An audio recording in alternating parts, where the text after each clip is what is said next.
So this is Zack Kim. I decided to try to do maybe like a new type of segment where it's like a guitar hangout. It's not like an interview so much as it's just kind of talking, playing, anything with the emphasis on maybe playing some stuff, on camera, myself included. Because like interviews typically on YouTube are just chatting and stuff like that, but nobody ever plays unless it's a live stream or something. So, Actually, I like the chatting part but and yeah, me listening. me too. I wasn't this. It was really not like a performance oriented thing. I was just kind of like stuff that you've been working on, Yeah, yeah, or yeah. things that are Sure. going on. A little bit of the history about what you've Yeah. done. I mean, like people probably will know you from the Mario Brothers theme stuff, which was at one point it was like blowing up like crazy. Yeah, that was really long time ago. But by the way, I have a couple of questions for you. How long have you been playing the guitar? Oh, since I was like 9, 9. Okay. and I'm getting up there. Yeah, let's And just let's just say that it's been several decades, I guess. But okay, and what about tapping? How long have you been tapping for? so I like this. Like nobody ever interviews me on this. But Okay, I'll be the first then. yeah, yeah, like so. It's like I guess I started doing that in late high school, but it was just like how to play a movie theme or how to do this or that, Okay, and and like, how but did then you begin? in college it became like this, like I've got to actually learn how to improvise, with it because it's like something to, like take a tune and learn it like note for note, or like you're doing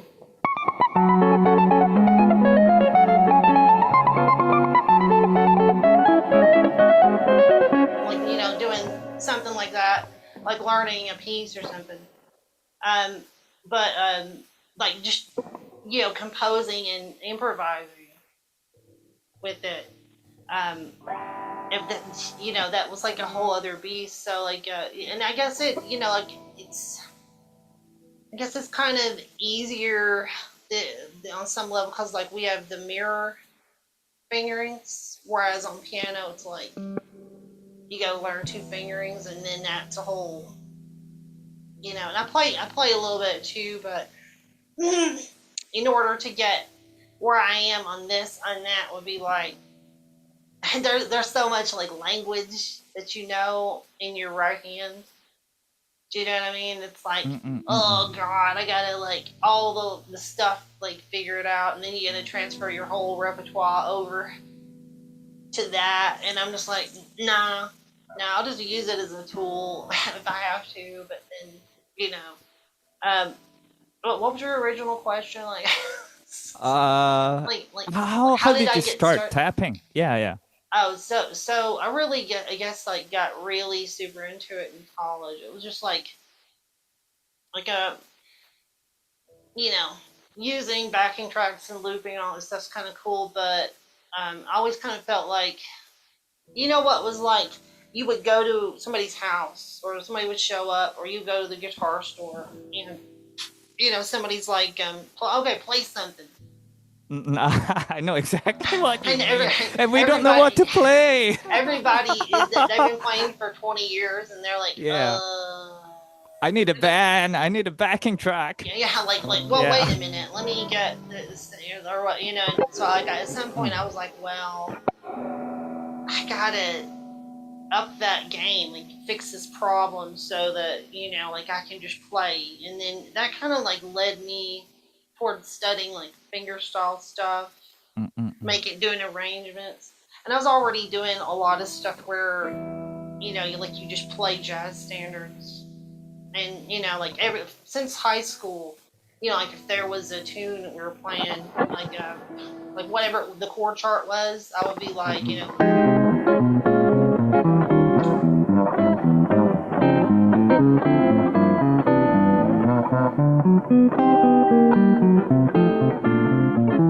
Like just like whatever. Giant steps. Well, that's all the things you are. Well, giant Oh, steps. sorry. Giant steps would be.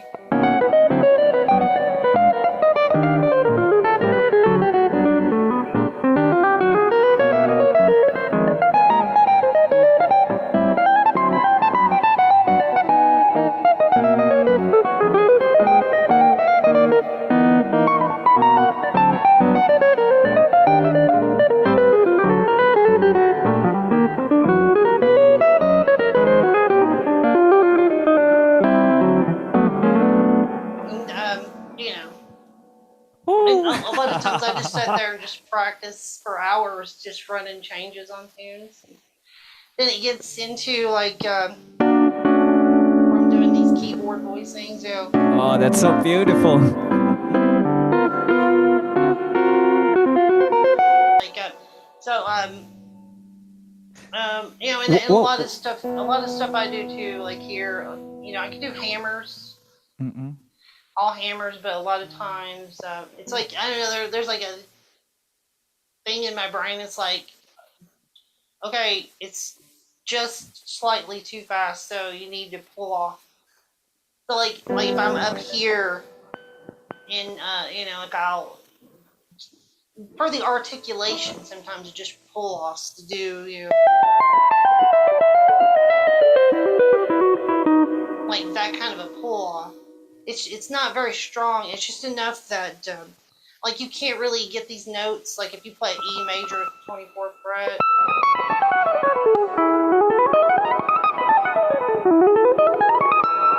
like it's really hard to get your fingers in there and like hammer it.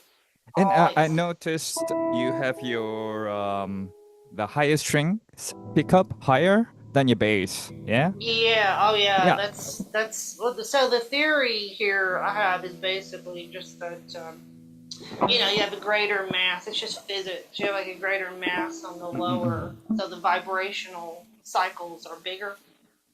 I do the same. Yeah, and then Because it just helps with the balance tapping.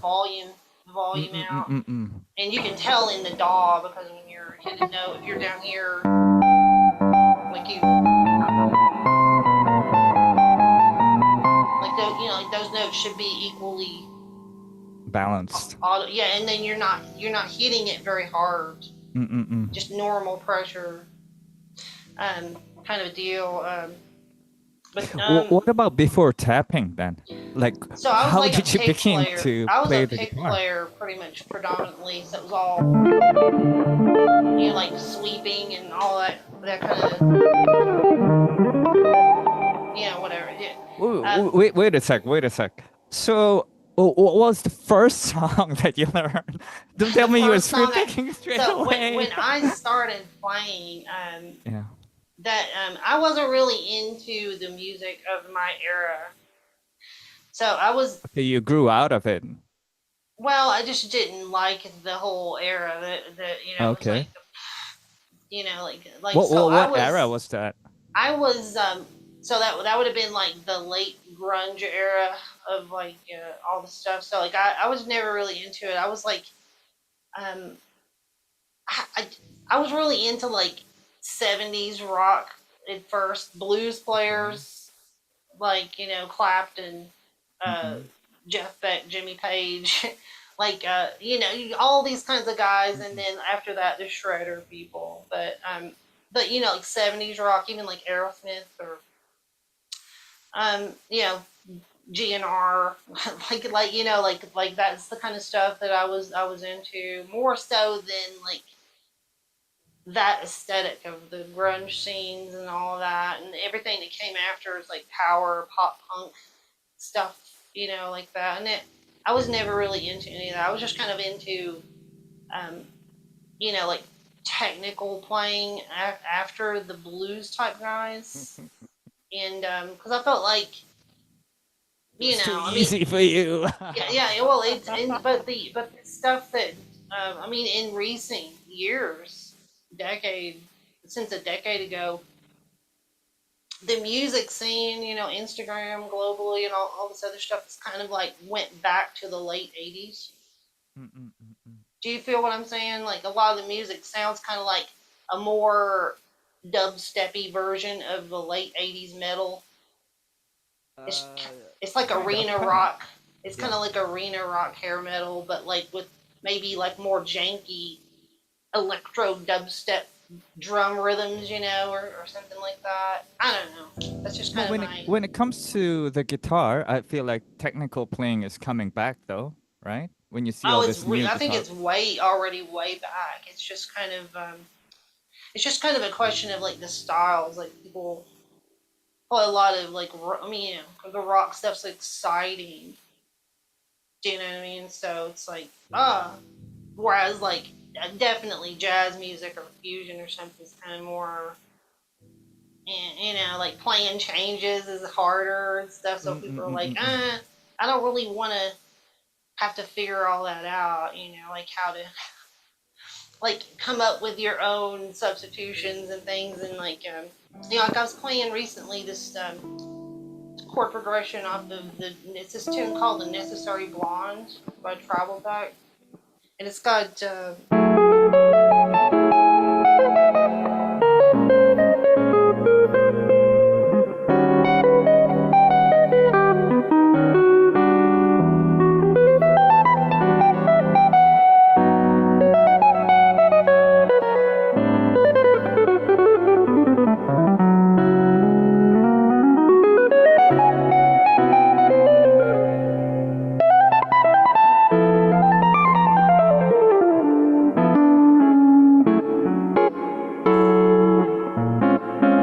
like, you know, like that kind of stuff. It's It's non, beautiful. yeah, like non-diatonic chord changes, but it's just like you learn all these little language bits, right? Like it's kind of a matter of taste, it's a matter of experience, and just you don't want to use the same approaches on every song. So like sometimes if you get to like that 7 sharp 9 chord, instead of doing, you know, like a altered scale or the melodic minor up a half step from the root, you can go down a third and play a major triad.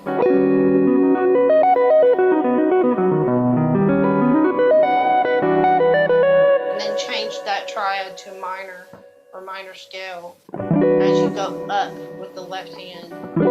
So I listen to like different thing ideas that you have from different players. Like I've listened to a lot of piano players. I can tell. That's kind of my thing, you know. And then like I guess in the last 7 or so years, like well 6, maybe good solid 5. Like I was experimenting with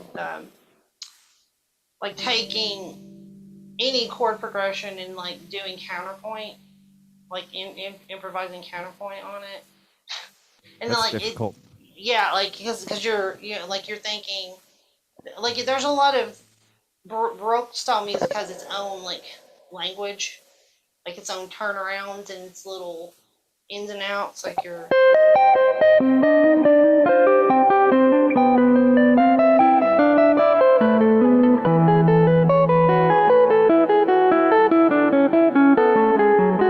you know, like that kind of thing where you're just like connect the dots, go You into shouldn't the. have stopped. You should have kept going. I Well, was like, wow, I that's see. so I do this. beautiful. I do this like this thing where I sit around and practice. And the reason why I started doing that was because I was watching Ted Green. I don't know if you know who that is. I think I know him, but I don't think he taps as well No, as no, you it do. wasn't. He never did it two handed. It was kind of like a finger style thing. Ah, okay. But he was like a famous guy over in California amongst the LA people, and you know, like so like he would do this thing where he would like, I think he said he would practice Baroque style improvisation, not really like Bach, because Bach was a genius like the world has never seen before. You know, like where he could like take a melody and then like time shift it and then transpose it a fifth away, and then at the same time he's doing counter melodies that perfectly harmonize with that, and then it shifts and shifts and like that's alien or something to be able to do that, But I mean, I'm You're sure pretty probably alien he had a yourself. system though. Like, yeah, I'm sure he had like a system, like a geometrical system worked out for it. Because you can't really, in order to do this, as you already know, like you kind of have to just think of it as one thing. Exactly. Like all the movements are one thing. And then you're, like Chick Corea says, like doing a dance with your fingers. Wow. Oh, that's You never heard that quote? He's like, whenever you're confused. I mean, whenever you're trying to do some really difficult passage, just think about your fingers are doing like a dance, like a tango or something, like, and it's like, so I remember that, but. Come to think of it, every time when we move our hands and do some gestures, we don't think of them as a separate thing. Yeah. It's like Right. Yeah. I mean, and yeah. also too, I always tell these people when I'm giving lessons and stuff, I'm like, you know, imagine though if like everything was like as detailed as you're trying to make it, whoever that is. It's like, oh, I've got to spin 45 degrees, 47 degrees, then stop, and then lift my arm with this many pounds per square inch. Engage that muscle system back here. Like if you're too totally conscious about every single thing. You know what I mean? It's better to just have it be like a series of connected things. It's like one recipe, rather than, and that's that going back to that earlier, that's the thing about learning that stuff in college. It was like learning the tunes, but it's also like, you have to develop the kind of language in either hand so that you can kind of like really play on the song, and it's not like a repetitive series of like motions or something. Like I could take, like, I just released these couple trio albums, and it's like I know a guy in the Bay Area. He's playing upright on it. I'm doing like finger drums. I've seen you do the finger drums. But, like, I it's might awesome, even by the turn way. that. I might even turn that on. I don't know. Like I kind of have it plugged up to this. I don't know what it's gonna sound like, but and you're so nice. like, but I appreciate all of the kind comments. But I'm not trying to go over that or not acknowledge it. I'm just kind of like, if I lose my train of thought, it's gone forever, kind of a thing. But see, and I just lost my train of thought. It happens to me all the time too. I have another question. What's the first song that you learned on the guitar? Oh, I don't even. It was probably like legit learned it. I couldn't even tell you. I mean, I will say I learned a lot of parts of stuff. Okay. Like Well, all what's the kinds first of part? stuff.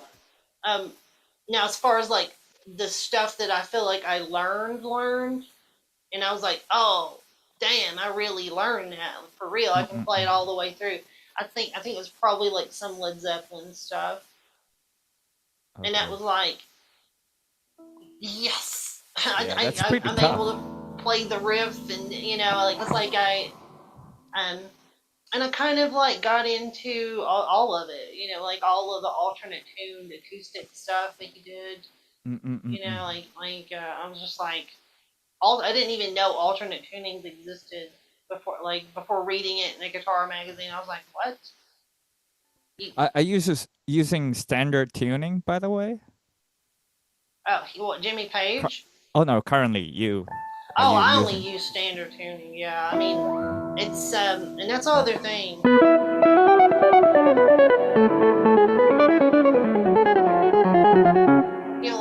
I just play. I feel like it's a freebie because there's so many chords that you can play that are just like, oh, if that was the third wasn't in there, this would be like really hard to reach. And then like the fact that the 2 octave splits on the same fret, I mean, it's kind of weird to have it be like this or like that. But you know, guitar is a weird instrument. I know, but like this is something this is a really unique thing I always like to talk about, but a lot of people don't think about it.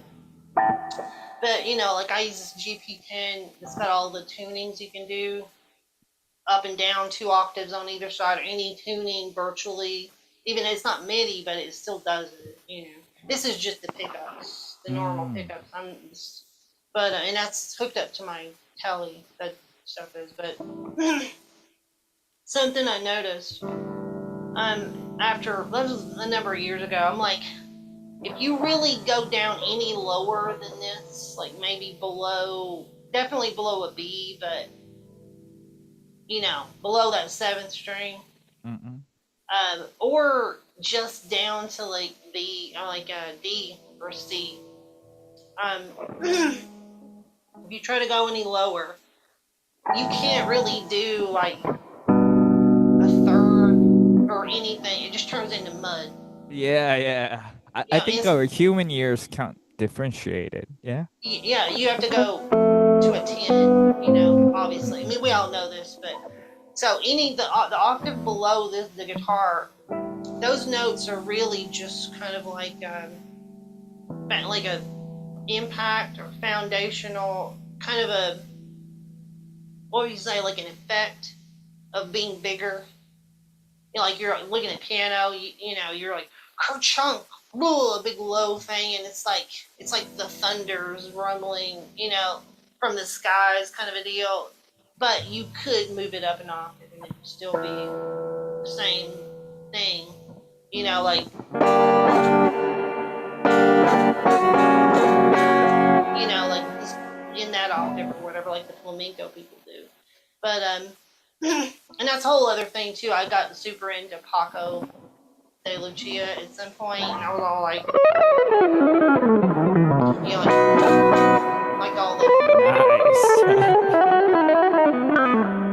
you know. But anyway, I'm getting sidetracked. But the you know, I started thinking about that, and also the octave above, right? So if you're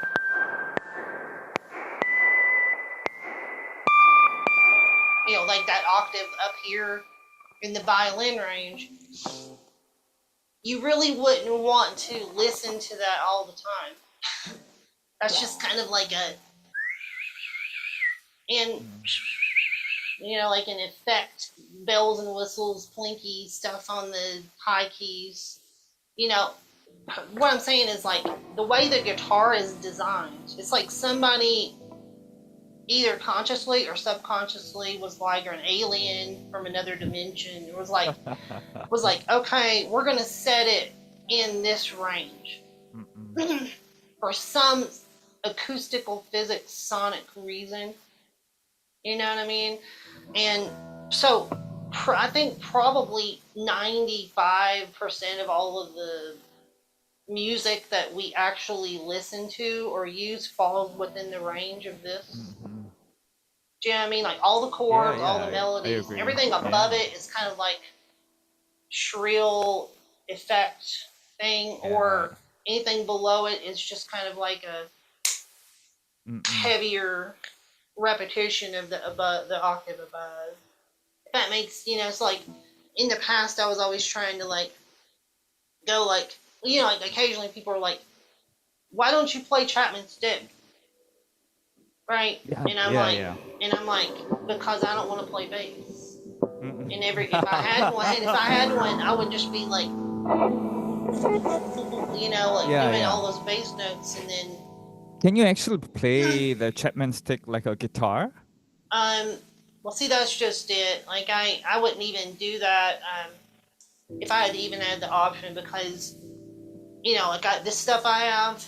And I'm getting ready to get some of these MIDI controllers anyway, too. So you can just change the octave, do tunings and stuff, you know. But what I typically do is I just have these 2 lower strings go down an octave with the digital.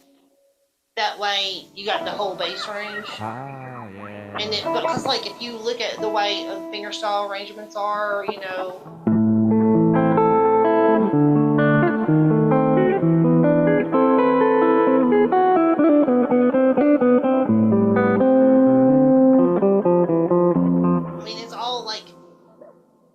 bass notes are just on the 2 lower strings anyway. And if you want to hit another note, you can just kind of go this way with your right hand. So it's kind of like, you know, like if you were doing, you know,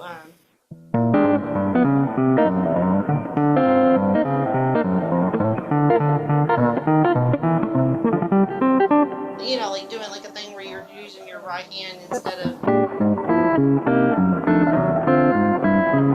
But of course, there's that too. It's just using it fingerstyle, and then you know, like the arrangements. Like I do several arrangements like that using that range, or just like when I want to use it. So then you have the bass notes, and then if you don't want it, boom, it's gone. And then the cool thing about that is that you're not like reaching around like 12 strings. You know, like all the time you have to carry around 12 strings. Like, do you have the MIDI set up? Not now? on this guitar. It's on this over here. But it's not MIDI. It's the Roland V guitar. The synth. Well, no, it can do like really high quality acoustic simulation.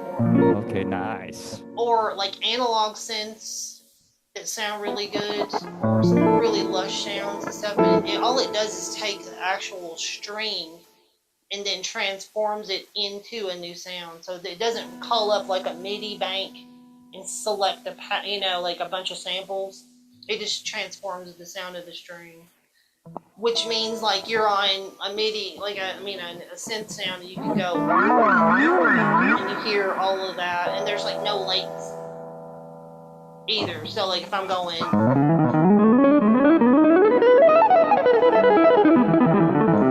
Like all these crazy scales and arpeggios, it just tracks it perfect. Wow. You know, whereas every other MIDI device I've ever used, besides this thing I'm supposed to be getting, which is not a string based tracker, it's like a key thing, like that kind of deal. But all the string conversion stuff's always like. You try to go like, and it's like bing, and then the high note. I can't use it like I want to use it.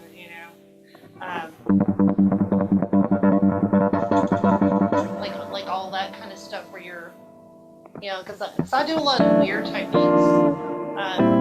It's not just like I'll tap into. So it's like I used to practice a lot of like.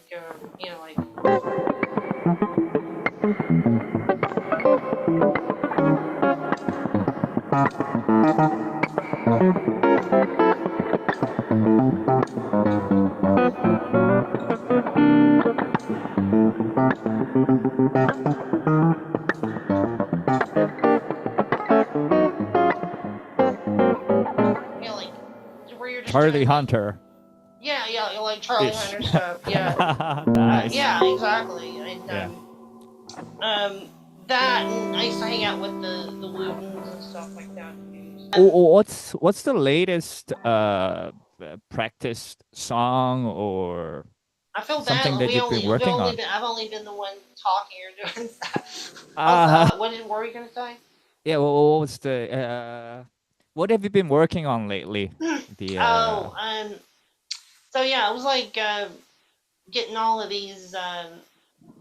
The last record I just did was like all standards. So that was this guitar. I played a little different with this. This thing makes me play like real.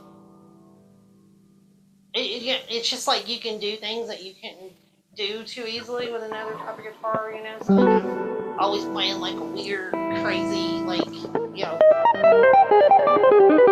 like some kind of crazy intervallic thing, even in like a jazz standard or something, So like I've kind of been going back and just kind of seeing what things sound like, getting reacclimated to this because my bridge messed up, so I had to get a new bridge from them, and then I didn't know that. This is kind of stupid. I didn't know that on these guitars, like in order to like adjust the intonation, completely adjust it, you have to take the bridge off. Oh. And I mean, you got to unscrew the bridge from the body, and it's got like these screws on the back. They're like a little threaded screw that's got like a metal holder, and then you can like make that thing move up and down. It's like, right. I'm sorry, So, I was imagining. I was really suggestive. Yeah, But okay. that's the way it works. So like I was like, oh shit. Like, this is the reason why before I was having these things where like if I was doing a lot of stuff down here, I'd tune it one way on the top strings, and then if it was like all up here, I would like tune it sharper. Because when you check with a tuner, it would be like too flat or something. And I couldn't move the saddles. I was like, what the fuck's going on? Yeah. And then and now it's like uber in tune. Do you know what I mean? Like, and oh my god, and that's the other hidden thing too, is that the tapping thing, oh my god. Like, this guitar is like uber in tune as well. And I mean, what I mean is that I can play like a weird cluster chord with like, from here or there or wherever, and it's in tune. Like, whereas you pick up, some people are like, there it is, I'm intonated. And I'm like, no, you gotta check up here. Is this in tune? Is that in tune? Is that D in tune? Because, like, if this isn't in, like, you may think, oh, this is in. And then you get all the way up here, and it's like 2 cents flat. Do you have a perfect pitch, by the way? No, just like, Relative. crazy relative pitch. Like, where I can just tell, like that kind of thing. You know what I mean? Like what the fuck,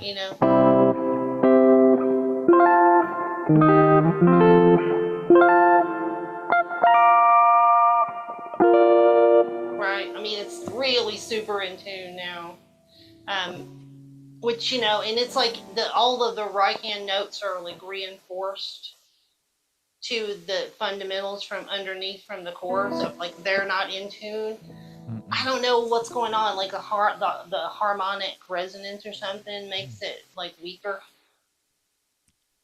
Actually, I think over years, I don't know. This is just a theory of mine. I think we might perceive the higher notes and the lower notes a little differently. Yeah. So we might. Actually, I don't know. I don't know if this is true or not. I think you're right, because if you do, you play this. I mean, that's a major triad. It's just the C and G are up here and the E is down there. But it's so separated that you lost the harmonic. It's separated by enough octave material that it's like. It sounds out of tune-ish. You can tell it's a major sort of, but it sounds more just like bass note and 2 notes up high. Yeah. You're still kind of like, I'm not sure if that's a major. It could be maybe something different, or what would that be? Like even like that's even more ambiguous because it's a minor, but you can't really tell it's a minor. It just sounds like a suspended chord, because like you got 1, 2, 2 octaves between those notes. It's even worse on piano because you hear it and you're. Oh. Yeah, you hear it and you're like, the further out you get, you're just like, I don't know what that is. Just regular triads.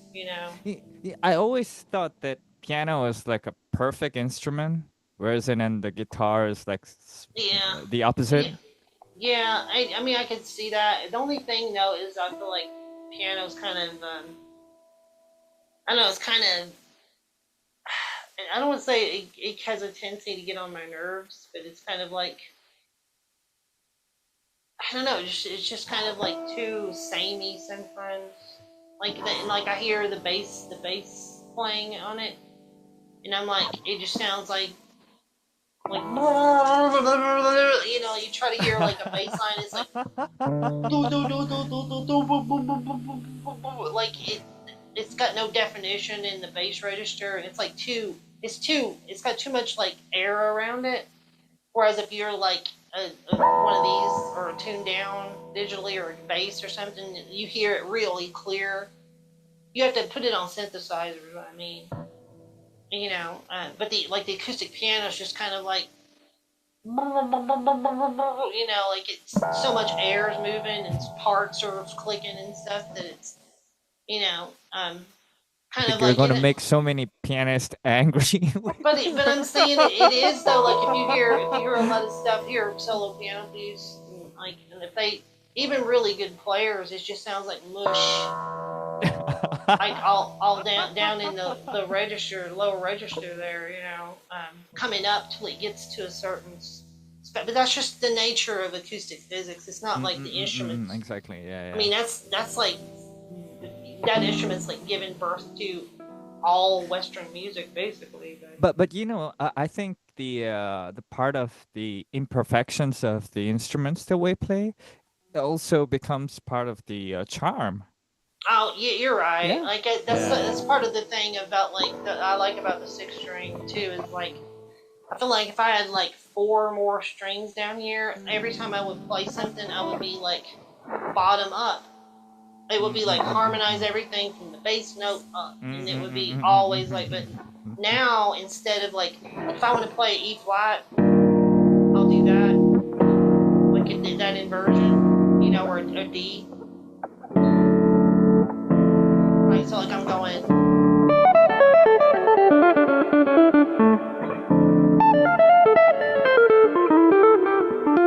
You know, like that kind of thing. So you can hit those lower kind of sounds, but it's you know, it's like that effect thing where you're just doing an inversion or anything like that. But then you find another chord on top that you wouldn't have otherwise found, so you're like, oh yeah, I'll just do something different rather than playing the bass part, you know, or where you're I'll just do like a different chord, you know, whatever it is, like this or something, you know. By the way, your guitar, I believe it's a compliment. Your playing sounds more like a piano than a guitar. On this guitar, yeah, this one, I mean, you know, Ola Strandberg got in touch with me a number of years ago and was like, I want to send you a guitar, try this, yeah. Saw some of my Holdsworth stuff. Ola's like a huge a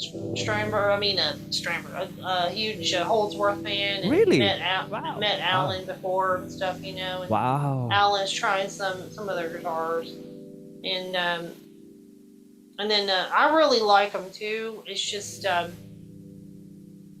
don't know. Like the jazz crowd. Mm-hmm. The jazz crowd is like very. Sometimes traditional. I think like they see the shape of it and they'll hit stock and they're like, where's the head? This is not gonna be good, you know, like or whatever, you know. It's like they see the traditional body shape and they're like, oh yes, familiar territory, you know. But I think once they start hearing you playing, they will have a different view. Well, these they do have that kind of quality, don't they? I mean, like you hit the. Like sometimes hit just like the low E, and I sometimes I'm like is that a Rhodes piano? Like it almost sounds like a Fender Rhodes when I do that, you know. Oh yeah, now you mentioned it. A little bit, you know. And then of course with this. What do we have there? Like this.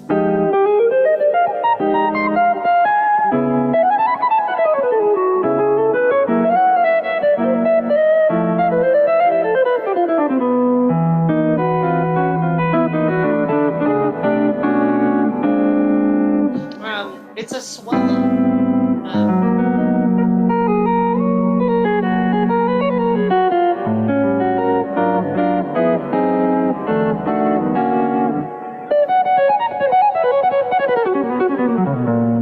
So it just it's EHX swallow. It just cuts off the attack of each note, but it's able to do it really fast, faster than a normal pedal would be able to do it.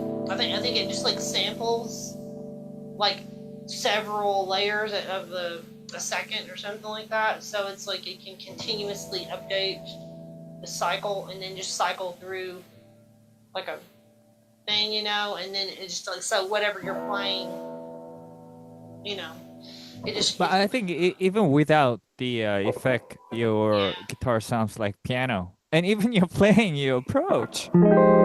Yeah, a lot of that, you know, like I was at some point I was studying a lot of that kind of music. I studied classical music, like orchestral music. I was like, well, I'm an electric guitar player. It doesn't really make sense to try to do this music with this. So I was like, jazz, jazz music, fusion, and then, you know, one could make the argument, like, I don't know if you know, like Chick Corea, Electric Band. You familiar with them? Mm. So, like, they're kind of like a modern chamber ensemble. I guess.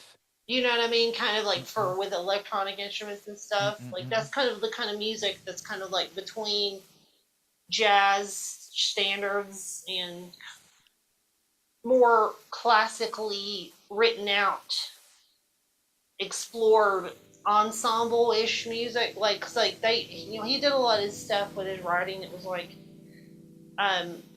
here, like it's basically a tone poem. Like if you go back and listen to Return to Forever, a lot of their music was like, well, this is like a tone poem done with jazz sensibilities and electronic instruments, like Stravinsky or Bartok or something like that, you know?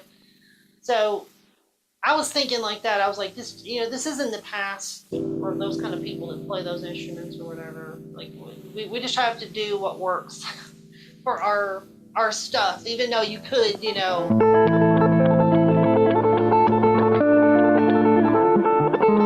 like work on your different techniques you can incorporate into this trip, you know. But I'm like, at the end of the day, I'm just like, you know, it's just better to be able to, for me, just sit down with a guitar, pick up the guitar real quick, play, and, you know, by the time that I start hitting recording and setting up levels and doing this stuff and doing that and doing this, then like I've already lost my spark or whatever, you know? Yeah. Like I just do this so many times where I'm just like I was doing this a day or two ago. Like it's just like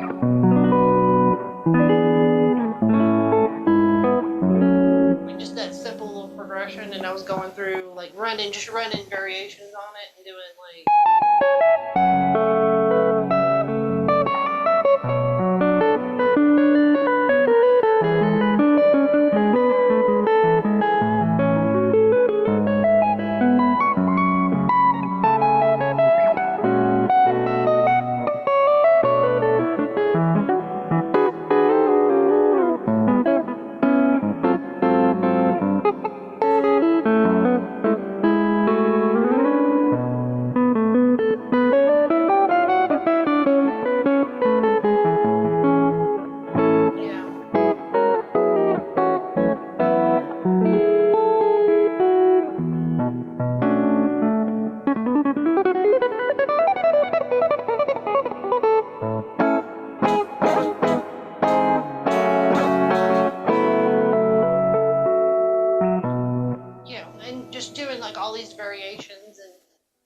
Maybe transpose it into the higher octaves and do this, and then I get real crazy janky with it where I'm like reharmonizing it all, like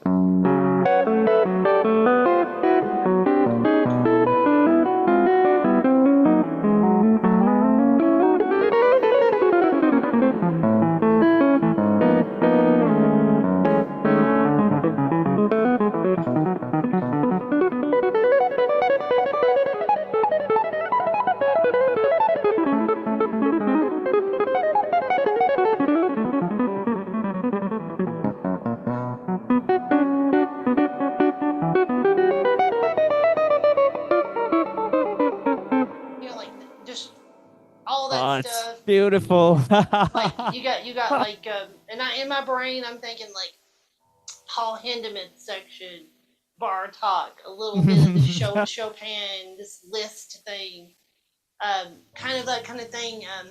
Probably more so than the jazz people. You Unless haven't it. released that song just now, Oh no, right? this is just a progression. I was just messing around with. Oh, But you've been yeah. working on something lately. Well, I do this all the time. Like I just sit down and start writing progressions. Well, not You even have to make writing that it. into a song. It's really, really beautiful. Well, thanks, but it's just like a thing. I don't even know what that is. Like, I've heard it somewhere else, but I end up reharmonizing stuff, and I just have certain approaches because it's like I guess it's like a textural thing. Like it's like about musical textures because you could take the same thing and do like and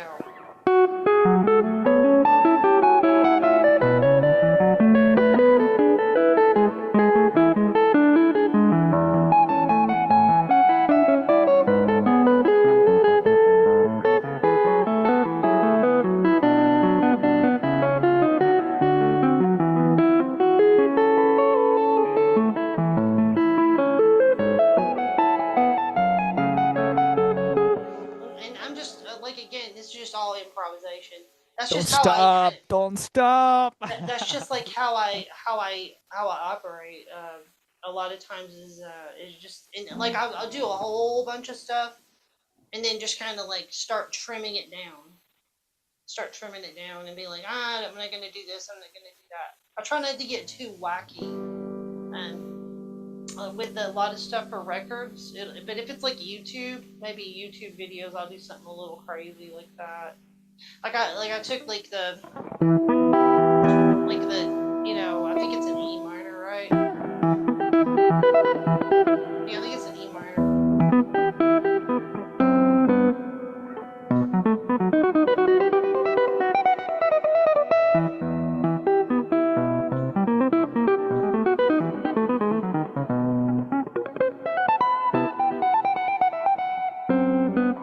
Like like take some progression from like Polyphia or something like that, and run changes on it, but then also do like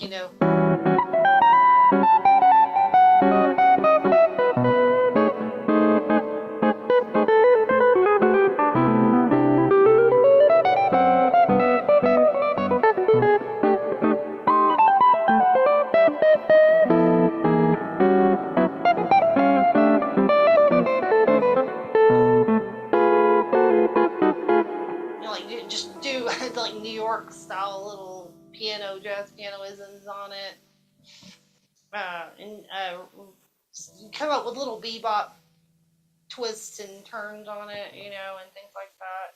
Because I don't know, it's kind of a thing. Like it works on electric guitar and piano, a few other instruments, like polyphonically to do this stuff. Whereas you could just go like, you know,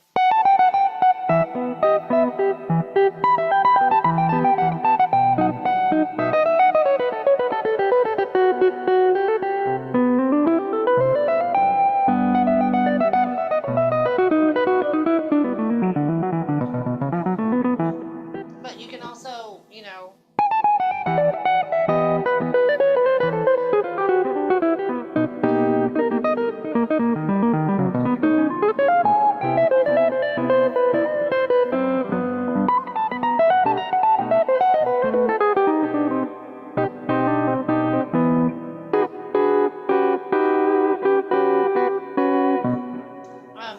and all those kind of little closed voice, getting more chromatic, like inside outside with the melody stuff, stylistically, but they're related. It's just that it's kind of like tricky, unless you've really, I guess, like worked on like like the modular theory of the technique. Where you're. That's kind of why I play arpeggios at a certain speed. Like I've practiced them all.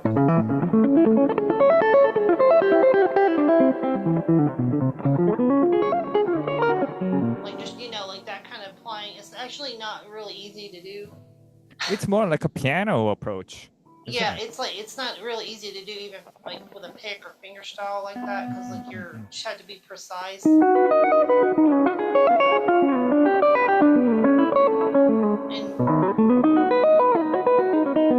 then going over that many octaves, you trip up over the pick all the time. You know, I used to anyway. But at a certain speed, I'm just like,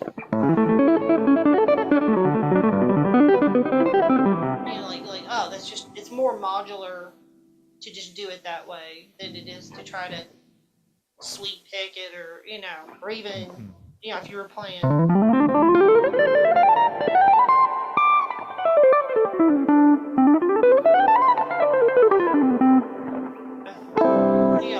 Just like regular scale approaches at a certain speed, I'm just like, because like trying to like do it all a certain, like you have problems with pick noise and you have problems with the articulation. It's just easier to go. There's an octave, rather than try to impress everybody with how you can manhandle the guitar or whatever, but whatever. I don't know how I got into that. That's a whole other area that I never really talk about because it's usually I use that. That's just like embellishment licks, but unless I'm playing like lead.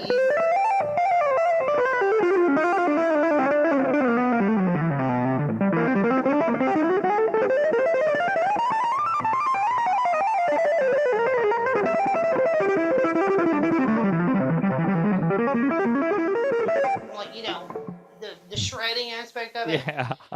Because it's for me it's like I got it wrong here. It's like violin and piano approach. It's like like I go into violin mode, go back into piano mode. So it's like the dichotomy between the two things is kind of like for me like these days are like what the guitar is all about. And if you're wondering what I'm doing, I've got a piano sustain pedal set up that feeds into the control on that. And so it's set up so that like whatever patch I've got on, I hit that pedal and it toggles to the distortion. I could have like a synth on it and hit the pedal, it goes to distortion, or like acoustic, it goes there. It's just like a really cool thing. I think that's really awesome too, the sustain pedal on piano, because it's like really soft. Whereas if you're playing with it on, like a regular guitar thing, it's like click, click, and you have to push down on it. And I don't like that sensation, like, but the thing clicking like every time I got to do it, it's just like, oh, yeah. So I guess not everybody's unit has this ability to plug in a pedal and use it like that, but apparently it can on this one. So, yeah, and that's the other thing too, is like all that.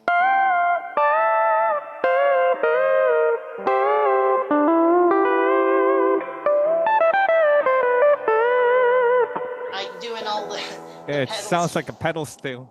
Right, yeah. Like all the pedal steel stuff like that. So sometimes when I'm playing a certain song, like even a ballad or something, like I do on my tune, Not the End of the World, which it's on my album Parallel Future, right? But it's Jimmy Haslip is playing bass on it. He's the bass player. He used to play with Alan Holdsworth. And then Jimmy's won like 4 or 5 Grammys for the Yellow Jackets mostly, that band, the Yellow Jackets, and they were like super huge on the radio scene within the. I don't know if you want to say it's like different circuits. That it's not like they're not like a pop band, but they were on the radio properly. Bob Minzer on sax and Iwi, and then Russell Ferrante. But they're one of those bands that would be on every single major European festival for decades. But Jimmy played with everybody. So he played with like Mike Stern. He tours with Mike Stern too, and a bunch of other people. He's playing right now with Alex Makachek. Steve Hunt, who's one of the Holdsworth's keyboard players, and he's on bass, and then I forget who's playing drums on that. But I'm on an album that's coming out. Jimmy said this summer they're finally going to release this thing. It's been like a year. Nice. And I got my stuff done like over a year ago, but it's like I'm just playing lead on it. I'm just playing lead guitar on this thing, but it's like there's like 40 people on, like it's ridiculous, like a double album, and it's like everybody who's famous in the LA fusion scene is on it. Wow.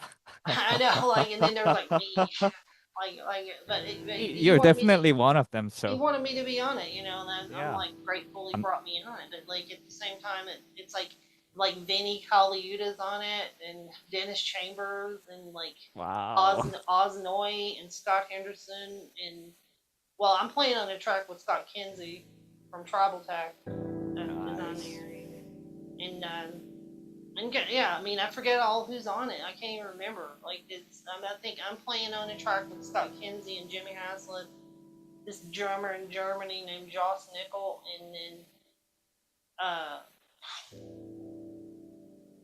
Randall Smith is playing sax. Is that right? Randall Smith. I'm terrible names. It's all right. Yeah, but it's like the star-studded cast of players or whatever, and I'm not trying to like pat myself on the back. I'm just literally informing. You're definitely one of them now. I'm just informing, like trying to inform people ahead of the time when this thing releases, because I want to listen to it myself. Like, I know what I sound like on this and all, that's fine, but I want to hear everybody else's material too, like pretty badly. Just because, like, a lot of those guys are like my people I've studied for years too. Like the drummers especially too. Like I've studied a lot of drum music. Like in addition to this, just like guitar, piano, bass stuff. So it's also been like That's that why whole you can finger. But yeah. Can you hear that? Yeah. Okay, so like all that stuff you hear on my records that has been done as of late is all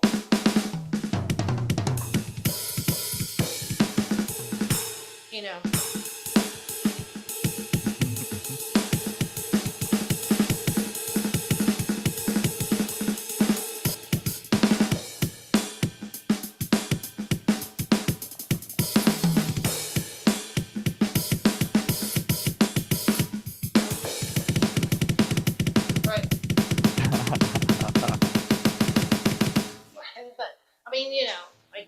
I've studied a lot of drummers too, like over the years. Just at first, it was just to learn how to write the stuff, but then it became like a stylistic diversion too, where you're like, wait a minute, this is actually a legit thing by itself. And that came from the first time I saw this guy he's named David Haynes, and he's like the really, like, I guess he's like the Jimi Hendrix of like finger drumming, basically, because he's like, check him out. Yeah, like, so that's kind of like where my trip started, was with him, because he plays like legit. He played with Joe Zonal. He played with the Zonal Syndicate and other people over in Europe, but he did play tour with like Joe, Zonal from Weather Report. Wow, but nice. Yeah, so it's and that's another band I really like. All these fusion bands, like I was listening to, that Weather Report album the other day. So I don't know, it's stuff's just like all the sounds. That's what makes it so cool, right? It's just like all the sounds. That's why I'm getting back into the keyboard guitar synthesis arena again. Is because the guitar is cool, but it just can't, I mean, when you have like an infinite number of sounds that you can pull up for recording, and it's just, damn, like kiddie keyboard when they're like Okay. 5 years old. You know what I mean? Yeah, I think I've So seen those around. like what I did was like it's really bizarre that you mentioned that because it's like I distinctively remember this. They got me one of those. It was like I was like 5, getting into kindergarten or something, like 6 years old, whatever. And like I was like, what is this? And like I started sitting down and like I didn't know what I was doing or what it was called, but I figured out without anybody telling me. It was like, oh, C E G, happy chord, C E flat G minor, sad chord, and then I figured out you could go up chromatically with every one of them and like have happy sad, happy sad, happy sad, but I never really did anything beyond that with it. But as a little kid, I was like, I figured that much out. But so I think that's what corrupted me into a life of music originally. But I only got to find you out yesterday. Was it yesterday when I contacted you? Or was it a day before? So I don't know your music too much, but I've well, I've saw a got a couple of. lot of original material, and believe it or not, for me, um, I've done better with original material than doing covers of stuff. I You checked know, your song, one of your songs out. Midnight, was it? all my stuff's on On Bandcamp. nighttime, midnight. Yeah, yeah, oh yeah, yeah. All my materials on Bandcamp. Um, that's oops, neck pickup.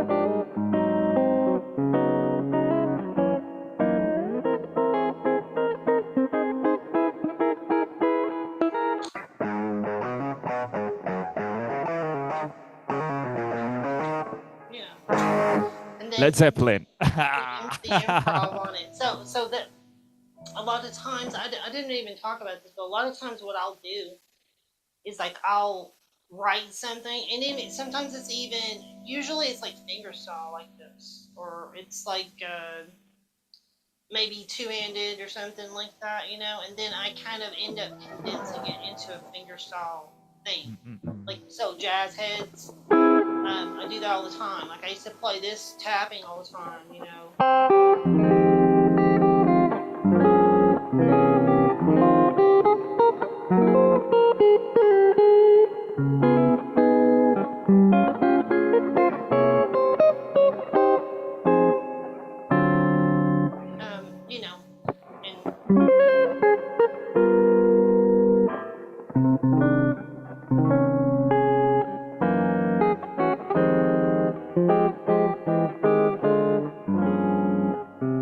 and I don't know why I do that. I think it's just like the dichotomy between that sound and approach and the other one.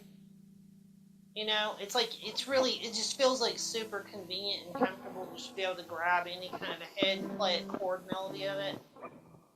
And then you can just kind of branch out with the right hands, and like it's like a separate approach that has like a slightly different articulation. Right, so the parts are more delineated, you know. So it's like something that I like to do, and just also just doing fingerstyle arrangements. Like I forget a lot of these. I do a ton of them, and then I don't remember any of it until I go back and look at it, or oh yeah, that's what that was, or whatever. But I guess it's just like the patterns you learn, getting it underhand, right?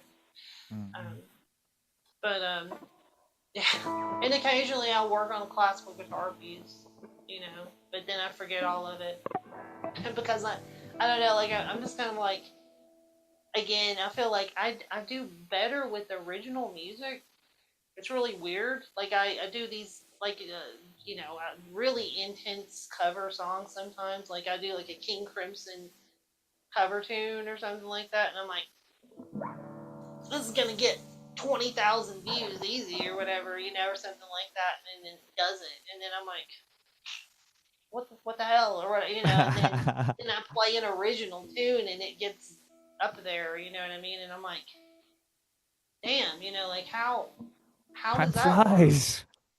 Yeah, like, but if that's what they want to hear, I guess that's what we call a nice problem to have, But I feel the same way. I feel the same way about your music, by the way. oh, Yeah. well, you might want to check out some of those albums. I mean, I've got like 12 albums. Yeah, I've got to check them out. I only got to know you 2 days now, so Yeah, yeah. I got a big did it on the Oh, back of this right and by the drum. way, I have another question about singing, because there was this Oh, I song don't do that that. You don't want to hear no, no, you that. were like kind of rapping, like Yeah, I do. I do. Zappa-ish. Well, that was a song that I wrote called "Ye Are Not Evolved," Oh, and that was So that old trip. Oh my God, I did that. I wrote that like 12 years ago, something like that. oh, Like so, it's been a while, but like that whole trip was like I had this idea. I was doing a lot of fusing of different elements together, and I was like, what if you had?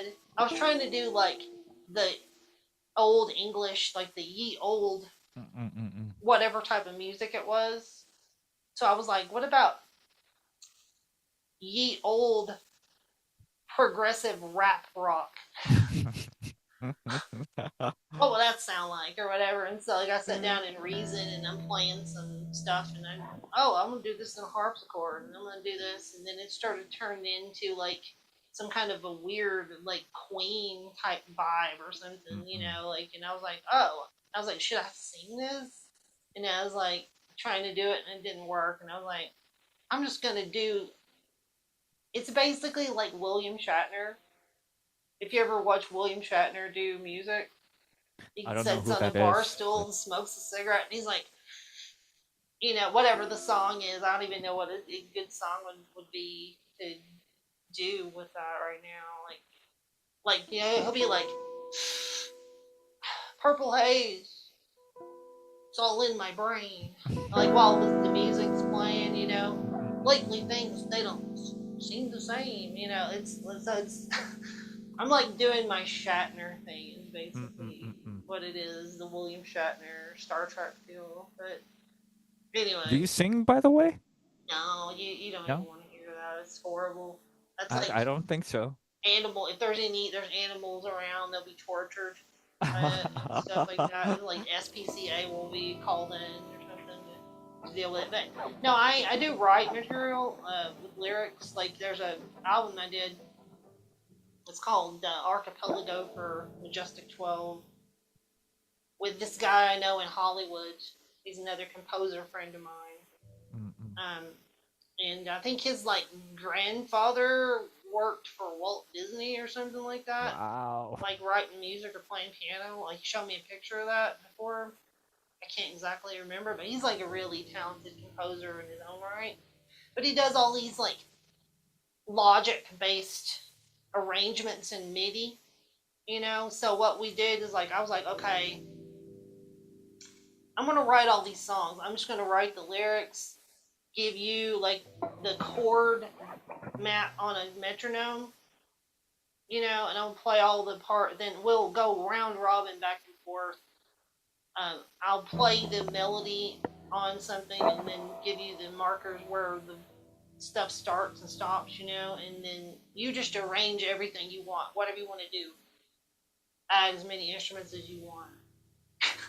And so he came back with these crazy, big orchestrated arrangements, and then he sings all this stuff too. So like, it's a weird Lennon McCartney thing happening like that, except it's like Mr. Bungle or Frank Zappa or something like that. Kind of a situation. that's another cool. But some people I've talked to really like that album. You know, it's because it's like prog art rock, something like King Crimson meets Mr. Bungle meets Zappa meets something intangible. You know, but I was like a professional writer during that period, so like I was like, oh yeah, I can write lyrics. I forgot that that I know how to do that. But I was like, I don't want to just write pop songs, so I'm gonna do this weird kind of a I don't know what you'd call it, like a weird composers who are super into like modern 20th century orchestral music, and they formed a rock band or prog rock band. What would it sound like? Sounds like that. Is basically what it is. But the yeah, but we never really finished and did any more records on that. But he's got a bunch of stuff too. His name's Solo Goodspeed. But yeah, I don't know. I tend to just go back right straight back to the electrofusion stuff. Kind of like What any new interesting music you have been listening to lately? um, I okay, yes, but Mhm. also God, this is kind of I don't want to be too I don't want to sound like an asshole, but it's like um I feel like there is, but part of it is like the social media aspect of things too Mhm. that kind of like turns me off of it. You Okay. know, In I mean, what sense? so I feel like a lot of stuff in the past was like trend setting. It established what we know, Mm-mm. like what like the fusion bands, Weather Report, or any of that kind of stuff. Mm. And the stuff that's going on now some of it's pretty great. I Mm-mm. think has to like it's hard to say what something is worth because it means different things to different people, right? Um, a lot of it though, I feel like sometimes it's like guitar center syndrome, where Mm-mm. it's like kind of like I don't know how to describe that. It's kind of like everybody gets hung up on this production sound, and they're like, listen how professional my record sounds, and I'm like, it does sound pretty good, but it's off-putting that it's so much like you need these three apps and that reverb and then this limiting software that I use in this suite to make it sound like Polyphia or whatever the shit it is, like, and I'm like, I understand you're young guys that are trying to be successful in this and yada yada yada. It's just kind of Mm-mm. like it's kind of like a sports team Mm-mm. mentality. Does that make sense? Like whereas like I feel like stuff in the past was just like a lot of it was just experimental or it was like Mm-mm.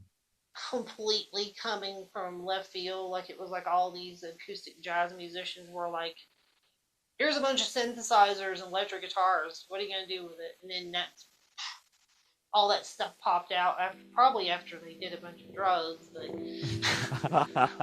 I don't condone that either. By the way, I'm Mm-mm. just saying that that's history that actually happened. Yeah. But it's but so stuff now kind of like it's on. I feel like it's on rails. Mm-mm. Do you know what I mean? Like it's like Mm-mm. playing like I play video games or I watch a lot of video game content on YouTube, and I feel like a lot like you have those games what is it like where you're what's it called like the one that's like a zombie shooter but you like it moves you it's like an arcade and it moves you from room to room and you can't move you're just like do do do Uh, do like duck hunt you're like do do do do what's it called Resident Evil? not Resident Evil. No. It's like a little more generic it's like a it just it's like on rails it like you're stuck. Doom. Doom. Well, no, this is like you're Quake. stuck on one screen and then you have to like deal with it and then it moves you to the next place. You can't even control your movement. It's like there's games like that. They're called on rail shooters, but I feel like a lot of music is like that. Mm-mm. Like it's on rails now. Like it's kind of like get these plugins, do this, use this thing, and Mm-mm. do this now. Use God. It's kind of like formula. You know, it's like, here's the formula to be an Instagram star. Get this amp. Play those licks. Play the lick that Sweet picks up and then does the little tapping on top, and then you play a fast scale down, or, you know, and there you go. You're a shredder now, and you're good, you know. And I'm not saying they don't have, it's not valid or whatever. I'm just saying, as somebody who's done all this other stuff, it's kind of like, it's just like a Guitar Center formula. Like, you buy your Robux Fortnite gift card formula from Guitar Center. And it's like, there you go. Now you're a music star and you're on your way to doing it, you know. And I know it's a business and, you know, blah, blah. But for me, that's like not where, I'm not like 100% in love with the guitar or the guitar culture or any of it. It's kind of, for me, it's just like, that's what I started playing, kind of what I do like it, but, you know, it's kind of, you know, like all the trappings that go along with the guitar culture. I'm just like, I can take it or leave it, you know, and some of the new music's good. It's just, I don't know, like there's a different vibe now than I feel like there was to music in the past. Maybe in the past it was a little more exclusive, and that it's either good or bad. Because it could shut out people who need to be heard or could have been heard, but at the same time, it just lets everything in. So a lot of times there's good stuff out there, but it's like drowned out by the deluge of material. So that it's like trying to find like a dead body in a giant ocean or something, you know, like versus like a small pond or something, you know, like that kind of thing. I don't know why I said that. That's really weird. But the you know, like that's all I could think of.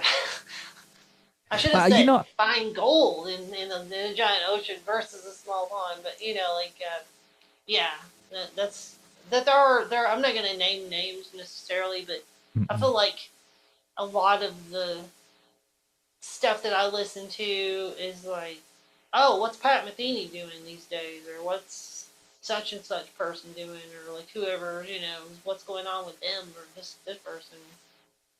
Or I'll go back and listen to all these old fusion records, you know, or like whatever, you know, like there's just, I think that's another thing too, is that like there's an immense amount of material now, more than at any period, obviously, in human history. So it's like I was saying this to someone else. It's like we're sort of like extincting ourselves in some sense, because it's kind of like you know, you don't any person, normal person, doesn't live long enough to just simply digest information, even in one area. So like we'll never live long enough to listen to all of the music, or even maybe 20% of it. You know what I mean? So the only thing that's capable of analyzing it is like a machine intelligence. Uh-oh. Right, you see what I'm It's saying? coming. Yeah, It's it's like coming. the input factor is limited on us, like we, unless we get the matrix jack or something, right? But like I'm saying, the input factor is limited, so it's like there's just, you know, you have to pick and choose your genre and what you want to do and this, that, and the other, you know. So a lot of the music nowadays, whatever the genre is, it's kind of like the tendency of the digitization, I think, is to just like shun the past to a certain degree, or try to lower the people that really like did it before. Maybe they have more skill and experience, you know, and ideas, and they're directly connected to like the legendary people, you know. But the digitization, the social media aspect of it, is to try to lower them and just make it pure statistics, where it's like, I've got more views than the guy that played with Miles Davis, so he sucks and I'm great, you know, like that. And it's like, no.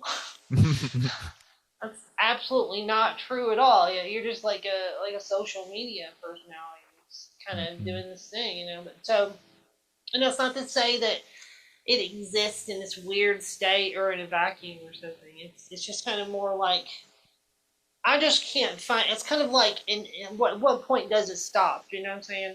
At what point is it like you've got people who are legit like I'm better than Beethoven or something? You know what I mean? And like they really believe it. It's kind of like the Beatles saying we're more popular than Jesus or you know or whatever. It's like I I think they get it. said that. You're trying to be an iconoclast and iconoclast and then shock us so that you get more PR or whatever, cool, whatever. But not really, man. You're not bigger than Jesus. Or, you know, I'm not religious per se. I'm just saying, like that's you know that's crazy kind of thinking, you know. But how did you get started on this exactly? Like, what was like? You went from zero to like million hit YouTube success. Like, Mm-mm. what was the whole thing, stair step wise?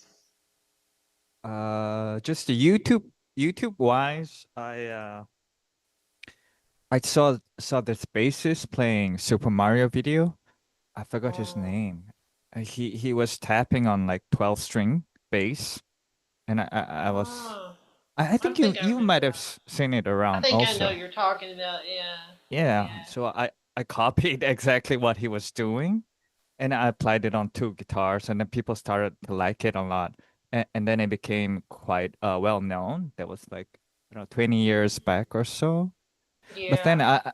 I feel like exactly like what you were talking about the famous musicians these days, we get too distracted by the fame. Yeah. Well, And you know what I was thinking about? Like, it's kind of it reminds me of the Rocky movies. Do you know what I'm talking about? Like Rocky 3, like where like Clubber Lang, Mr. T, and all that. You know, like and like here they're all like I'm a big, you know, whatever. And then like here, these guys are like, they're like in it for blood, you know, like they're, you know, scraping around trying to beat everybody and all this, you know. I totally get that. I guess that's just like the nature of human socialization. Mm. But I started tapping because I loved guitar. I loved the sound of it, and actually liked Super Mario theme song a lot too. I watched a video about that guy. Was it Koji Kondo? Oh yeah, yeah, the Yeah, yeah. composer.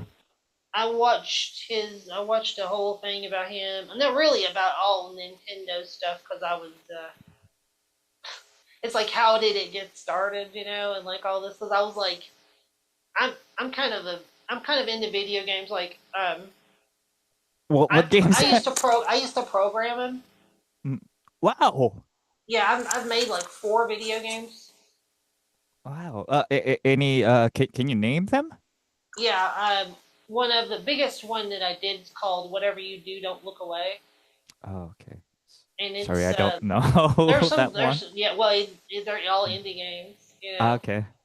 but it's you know I just took these I just find like engines that people don't use or like are not the big I don't really use Unity currently, although I mean, I could.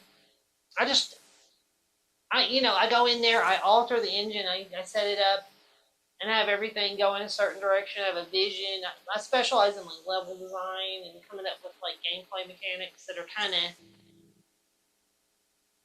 you know, like fit the paradigm of what I'm trying to do with the amount of assets I can find. So I came up with this concept that was like three-dimensional first person Pac-Man, but it's a horror game, and it's based on the SCP logic, where like if you look at that little concrete dude, he'll stop coming after you, but as soon as you look away, like he's gonna kill you, you know. So it was the same thing, except mine were like knife wielding bunny rabbits soaked in blood, and it goes like level to level to level, stair stepping its way up. So like I teach you a mechanic, then I teach you another one in different levels, and then like you incorporate them eventually into one streamline, like problem solving sort of a puzzle, but it's got a twist on it, you know. But I did other games too. One of probably the best one I did was for Gloss, but it got fucked up. It got I don't know what happened. I was sure that the build that I dropped in there was didn't have any bugs, but then I went back and checked, and there was like a bad one. And then I don't have that computer anymore. It died, and I don't have any of the shit. Like, there's no way to fix it. Period. So I'm like, well, this could have been great, but now it's broken. So back to playing music, or whatever. Do But you play video games, by the way? Minecraft a little bit, Mm. or like I've been doing. I've been playing Daggerfall Unity. Okay, I don't know that You don't game. know that Yeah. somebody took the original Daggerfall, which is Elder Scrolls 2, Ah, Elder Scrolls. I know that game. and it's Okay. huge though. It's like the size. It's Mhm. bigger than England. Like the whole map is. So they took it updated it in Unity, and so now it's like modern looking, and you can add all these mods and stuff to it. But I've been playing that, and other stuff too. Like I just go on PSN and see what's going on in there. Oh, you have a PlayStation. Yeah, but I Okay. mean, but see, like this is what I'm saying is like it's like a lot of people these days I feel like are just kind of like off of the regular flow chart from the 50s, because the 50s was like watch cable TV programming, and then you get to be a certain age and they're like watch cable TV programming and you better watch it religiously or whatever, but then later on generations have kind of been like, I think I'm just gonna like not do any of that. I'm just gonna like see what's going on in this other realm. So like I feel like the video game thing is like it's became so huge that it's like bigger than like Minecraft is huge. It's like Mm-mm-mm-mm. this ginormous thing. And I guess I play these Swedish guitars. I might as well go Team Sweden all the way, right? Minecraft is from Sweden? Yeah. Ah, okay. It, yeah, I yeah. didn't And know that. it's, Yeah. I've been watching this channel. Well, I watched, that guy Luke the Notable? No, I don't think You I know, heard of it. he does like 100 days videos. I've been watching those recently. Mm-mm-mm. Also, there's a channel I watch. I think it's like Australian. It's called Stereotypical. It's like all horror Minecraft mods. Mm. One of your brethren, Markiplier, okay, like for the longest time, I watched every video that he has ever released. Like I'm still kind of like super into that niche of the indie horror genre with that, and just as like entertainment to just eat dinner to, or kind of weird, kind of messed up in the head, I guess, in In some a good way. way. Yeah, it's kind of accepted now, like in that Mm-mm-mm. particular sense. But anyways, damn, we're getting way off track. The the What we you. talking about again? We were talking Music. about you, and we're talking about Mario. Oh Like, yeah. so like yeah, wait, what is your like main channel? Because like there's a channel that's up there, it's you, but like I feel like it should, like if that's not the one, it's the legacy channel from before. Oh yeah, that's not mine anymore. I used to have an old channel where I used to mainly tap, but then I decided to delete it because Oh my god! I See, I want to know this story. This is what I want to know. Like, why did you decide to delete that? Like, yeah, it's very simple because I was losing passion for music, you know? I was trying to make more famous videos rather than focusing on the love of the music. And I do had you to feel do, like the social aspect they were driving you insane? Kind yeah, of. yeah. Yeah, I could totally see that. Mm-mm. I used to blame on the outside factor, but then the older I get, I realize it's more to do with my insecurities. Yeah, that I You can was. blame yourself as much as you want, but Yeah, you seem like a pretty good, sincere guy. Like I'm, like I yeah, don't I get the am. vibe. I don't get the vibe off of you at all. Like I think the sad truth is that this is maybe controversial if anybody sees this, but I feel like humanity can be a bit of a monster sometimes. you know, it can be monstrous. Like if you, the only evidence you need for that is like look at any big star that's ever been big in Hollywood or the music business, and Mm-mm. every one of them goes like after a Mm-mm-mm-mm-mm. while, like you know, like Michael Jackson, for example, you know, Oh just like yeah. just or any of them, you know, like in Mm-mm-mm. California, like over the decades, you know, it's, and I think that's just from like dealing with the public. The public, they're kind of they're like a mindless amoeba-like organism. It's like it moves like it has a brain, but it doesn't. Mm-mm-mm-mm. It's like a hive mind or something from hell or something like. It's like the internet, you know?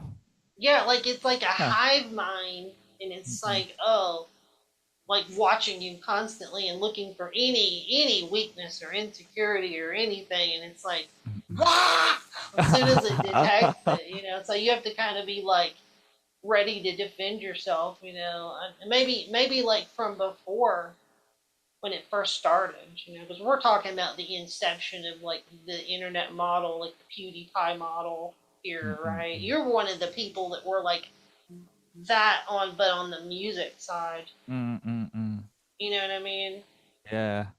And But like, and now, I'm and I glad mean, if I I feel like if you should have kept your channel up, like it would be like, you know, going in that direction. You know, it's just hard to do on the music side of things because I don't know. You know, like it just never. It was like intrinsically a video game phenomenon. mm-mm, That you feel like exactly. that, Yeah. you know? And I was losing passion for music, and I'm so glad I had to do what I had to do. So, I Well, mean, you not, know what I did? yeah. I quit playing for like a stretch of like a year or two. I was like, Wow. I'm just tired of this shit. You know, like I'd written like 14, 15 hours and stuff. Had 14, 15 hours of just back to back tunes and pieces and stuff. And it just didn't feel like it was going anywhere too much. And I just didn't even have a passion either to play at all. And I was like, Mm-mm-mm. all right, I'm done. I'm just going to go work medical or something now, you know, like, you know. Then, you know, it was weird. Like I found this, like started playing Telecaster guitars and it was like, an odd enough difference type thing that I was like, okay, I think I like it again, you know. But it was weird, right? It was like, why this? Why that? You know, I didn't even want to touch those because I was like, oh, that's just a country guitar or whatever, you know. But you know, come to find out, it's like the first model electric guitar that was ever made, solid Mm-mm. body. You know, it's like it's going all the way back to the beginning. So I totally get what you're saying. Sometimes it's just good Mm-mm. to just like purge everything, Mm-mm. purge it, you know, like what I told you about Paco de Lucia, you know, like the famous flamenco player. Um, I read somewhere that he used to just quit playing guitar sometimes for a month or two at a time. He wouldn't even touch it. And we're talking about a guy that like played all the time with John McLaughlin and Mm-mm. was asked to come on all the big music festivals all over the world, you know, and he'd just be like, "And I quit playing guitar for 2 months." But like the theory, I guess, was like you get rid of all your bad habits Mm-mm. and you kind of relearn again a different way. So when you come back, you're like a different player than you were. And Um, sometimes I think it's good to take some break in between, play some yeah, video games, play yeah. the Well, violin. live life. You Yeah, know, yeah, yeah. like get without being like the grind of it. You know, I totally see that. Um, I don't know. You know, it's kind of a thing. You know what I did is I found that like a long time ago in the past I would only play when I had this like depressive or like kind of like angry or emotional state. You know, and then I would practice or play, and I was like, I'm doing good here. I'm doing a good thing. But I think all I was doing was I was like Pavlovian conditioning myself Mm. to associate the look the feel of the instrument, the sound of it with those emotions, and they became intrinsically solidified to it, so that it, why would I get depressed when I lift the guitar? It's because I was Pavlovian conditioned to be like, sadness is here and angry, So, like, I made a rule sometimes. I was like, if you're fucked up like that bad, don't play. Just Yeah. don't even pick it up. Because you ain't got it all together in your brain emotionally, or like that you need to be like level, start from here, and then, work on, rather than it be like that. But some people can handle that. I guess if they're like heavy metal players and maybe they feed on it a little bit, like it works for them, but not for me. But anyway, so that you deleted your channel, Yeah. and then you were like what? What were you? What was your plan? Right after you did that, like what were you thinking? Like, okay, this is what I'm gonna do now. I wasn't thinking anything, by the way. I was first let's get rid of the YouTube and see what happens. And then I got a teaching job at a middle school, Oh, teaching guitar. So that's what I nice. did for like a couple of years, 3, 4 years ish. Because I don't know for sure, but I'm Mm-mm. envisioning in my mind that it got out of hand, because it was like you're right there on the forefront of this new technology, Mm-mm. and then like they were like like turning you into like a Korean national hero of sorts, right? And they're kind Uh, of like, and they're kind of kind like, of, but they're kind of like, don't you ever make a mistake or do anything bad or anything. You are carrying the voice of all these people over here, and I can imagine that maybe that was kind of. but I don't know. you know what's interesting? Uh, Looking back at it now, I think it was my own self that was giving myself a hard time. It was actually me, not really the others. I mean, to an extent, uh, Well, I to I know a lot about like different cultures, and mm-mm-mm, within the Eastern cultures, there's a tendency to be very competitive, and mm-mm-mm-mm-mm. I That's mean true. it is here too, but it's a different kind Mm-mm, of a competition here. Over here, mm-mm. it's kind of just like, whatever, and then you don't do as good as you wanted to, and they're like, whatever, and they forget I about like it 5 that. minutes later. 5 minutes later, it's gone. Yeah, But maybe in different cultures, it's like you they hang on never to it. ever Ugh. they never let you forget about it ever. Yeah. Like I know what you're saying. Like the different. I like having lived in different places myself and Mm-mm-mm-mm-mm. integrated. Like Yeah. I get it, but it's like in Taiwan or different places before. Whenever somebody would get arrested and they were Mm-mm. on the news, they Mm. really wanted to cover their head up and their face and all this stuff Yeah. because of the dishonor that comes with it, Mm-mm-mm-mm-mm. long term. Whereas over here, they're just like sunglasses on, I'm a badass or whatever, Yeah. like kind of. Everybody's like they get street cred for being a gangster, so it's like the dichotomy between those two things. But I don't know. I'm trying to be a little bit of a comedian here, but yeah. So then like you were like, okay, I'm gonna go teach, Mm-mm. and then I'm assuming things worked out pretty well. For a while. For a while. And then, but then after teaching for a couple of years, I felt like I wanted to do my music again. Yeah. 'Cause I enjoy teaching the kids, but then I had to play all the famous Korean songs Mm. and some English songs too. But uh, after a while, I started to wanted to venture into my own music. So Yeah. Yeah. So I came back to YouTube, but then it's not gaining popularity as much as it used to. Yeah, but it's okay.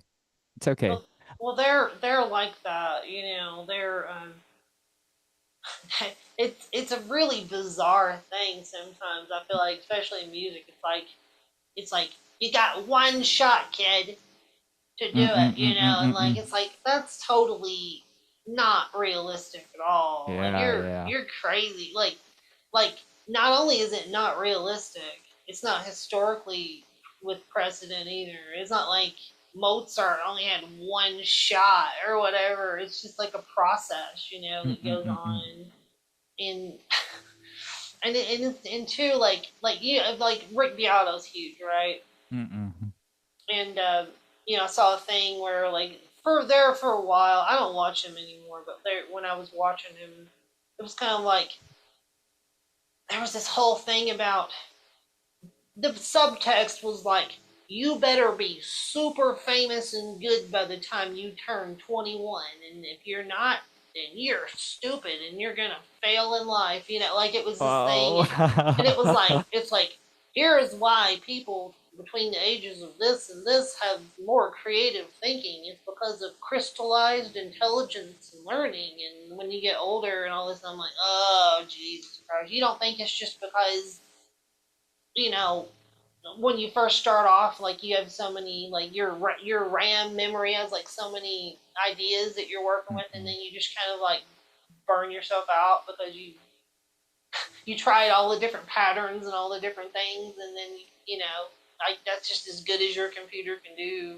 Period. Within the time that you live in, I don't know, but like it's just unrealistic that you expect like an 18-year-old to absorb the whole breadth of music history and theory. Okay, that alone, get all of that, then coalesce it into a new stylistic thing that's pure genius, and at the same time be like very beautiful and then also rich, or whatever, and then you're worthy of being seen by human eyes, or like that's what I was talking about before, like the socialization of this stuff is Mm-mm-mm-mm. it's just I don't know what the hell it is, like the some people say it's like a capitalist, late stage capitalism or something. Like I don't know. Mm, I'm not really. I don't maybe. subscribe to anything in particular.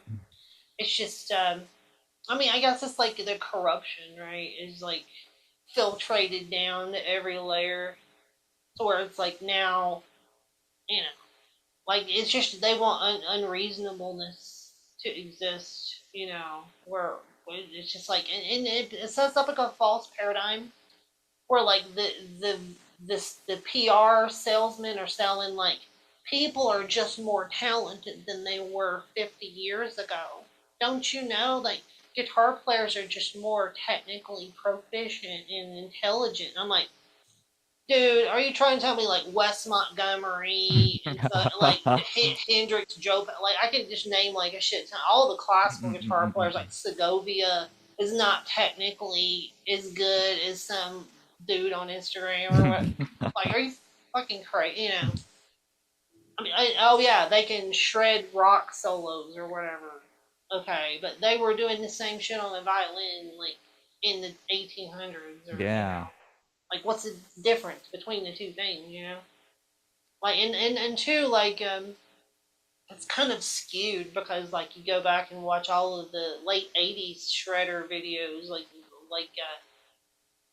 you know like the instructional videos, and it's like, well, Jesus, what's the difference between this and Instagram? There's no Mm-mm. difference between the two things. Only Mm-mm, these guys exactly. did it. They did it before the internet existed. You know, maybe we are waiting for the next Nirvana, for all you know. Well, it happens in cycles, right? It's Mm-mm. like it's kind of like a cyclical thing where I feel like Nirvana became big because there was a economic recession, Ah, okay. That's like a severe economic recession in the '90s. So it was like the music starts to reflect what's going on socioeconomically. Because music, like Miles Davis said, he just referred to all this new stuff as social music, not even like jazz or fusion or pop or rock. He just called it social music because it is of the social airwaves, like whatever scene is worthy is like socialized, I guess, to some Because degree. we absorb what's going on around us, and Yeah, then we yeah, yeah. express them. Yeah. And so it's kind of like one of those trips like that, like and again, I will say though the internet's pretty good for certain things, like Mm-mm. making things possible.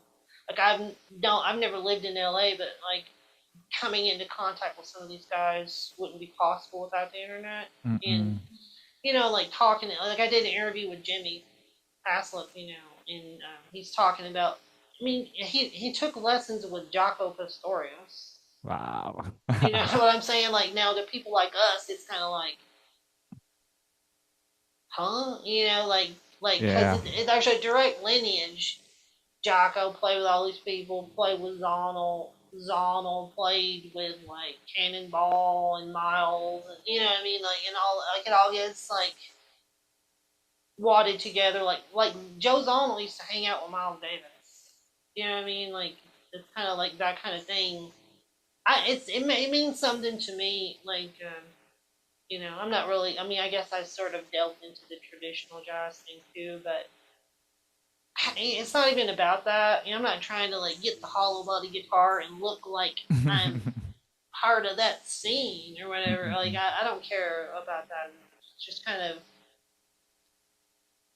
what is the music theoretically? What is it doing? What's the what where did it go? What is it stretching back to? And you know, Were you a fan of Nirvana, by the way? not when they came out, Oh, but okay. years later, I get it. You know what I mean? I get Mm-mm. it nowadays. I get but I don't really get it. It's not like I'm musically, for me, that kind of music's not like a musically enlightening thing. It's the Mm-mm. lyrics that are good. Mm. It's the attitude and the lyrics. And the music is just kind of like the wallpaper that works with that room. Do you know what I mean? It just kind of like fits everything so well that you. And the Mm-mm. stuff he's talking about is still relevant. Like there's a lyric from Heart Shaped Box, right? Where he's like, it says like, forever in debt to your priceless advice in the chorus of the song, and I'm like, yep, that's pretty much like how the world works right now. Is infinite credit for some con man to just give you bullshit advice because he's part of the bloodline families or whatever that run the planet or whatever. So we can't question him, like or anything. That would be illegal to do that or whatever. So, and I'm not like totally anti-establishment here. It's just kind of, Mm-mm. I don't know. I just get kind of tired of going with the flow every single time. But I mean, you've obviously deleted your channel, all that. You know what I'm talking about. Yeah. Like I know how it works, the harassment Mm-mm. aspect of things. I'm really glad that you mentioned that too. Because, maybe we can get some more people over on your current channel though. I think maybe Yeah, I but don't have it. I mean, mm-mm. even if from this perspective that I'm doing right Mm-mm. now, but on the weird chance that my channel continues to grow, which is it's like climbing Mount Everest with no gear But or I think something, in your case, in our case, hopefully, we do it for the love of music. I Well, yeah, mean, it's not. I mean, yeah, it's yeah, not my end goal to yeah, do that. It's just, definitely. it's just. I guess it's like for me. Mm-mm. I don't operate the same way maybe as other people. I've like, Yeah, definitely. I have like, here is my. I have like hats. I'm like, here I'm in. Somehow I figured out how to do this. Like to like just dissociate myself and just be like, okay, for this length of time or whatever is going on, I'm just going to be like guitar player composer mode. I'm going to just no filter. I'm just whatever comes out, comes out.